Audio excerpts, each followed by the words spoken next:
আসসালামু আলাইকুম।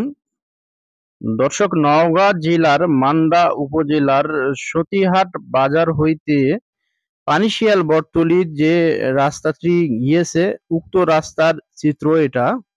দীর্ঘদিন রাস্তাটি মেরামত না করার কারণে উক্ত রাস্তাটির বেহাল দশা হয়েছে। পুরো রাস্তা খানাখন্দে ভরপুর।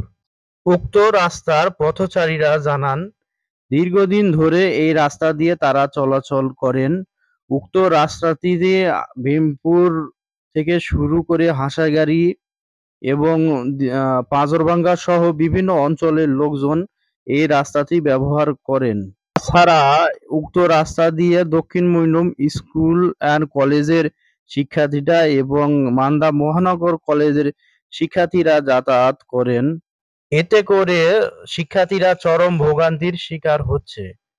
উক্ত এলাকাবাসী এবং পথচারী যারা আছেন তারা জানান, উপজেলা নির্বাহী অফিসারের কাছে জোর আপত্তি জানান এবং মিডিয়ায় প্রচার হলে উক্ত রাস্তাটির সংস্কার হওয়ার সম্ভাবনা আছে।